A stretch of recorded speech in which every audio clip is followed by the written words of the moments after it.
Okay, so have you started? Oh, okay. So today we're going to be talking a little bit about brushes and brushing out. It's all right, Clay. And I was going to show you in my grooming catalog. There's 1, 2, 3, 4, 5, 6 pages just on brushes and rakes and that type of thing.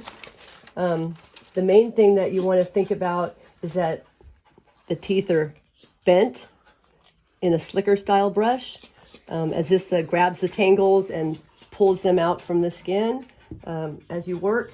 The second thing you want to think about is that the tips of the pins are coated, so they are gentler on the skin. We'll talk a little bit more about that when I'm brushing. So for particularly a small dog with lighter colored skin, which is more sensitive than darker skin, it's really important that you use coated teeth. So like looking at some of these other brushes in here, this is called a pin brush. It doesn't have the little L-shaped tooth. It'll basically just go over the top of any tangles. So it probably feels good to the dog, but as far as brushing out the coat, it's pretty useless. For a short-haired dog, the gloves work really well, but for a coat like this, it would be useless. And these with the rubber nubby called Zoom Groom, also they would feel really good to the dog. Nice skin massager, useless for brushing the coat, as would any of these other gloves. This is a pumice stone, like you use to take the rough skin off the bottom of your foot. For a smooth coated dog, yes, that would help.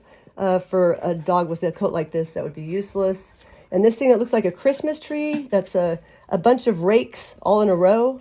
I would imagine that you'd be doing good to get your dog to be able to handle one rake, let alone 1, 2, 3, 4, whatever, 10 rakes in a row. If it was your coat, I don't think you'd let someone use 10 rakes in a row either. It says it's the last grooming tool you'll ever need, and it's almost $40. I would never spend $40 to find out, because it looks like a not viable option right off the bat.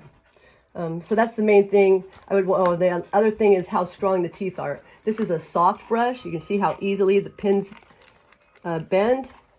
This is a stiff brush. They bend, but they're a lot stiffer. So this would be like for, a thick coat with undercoat.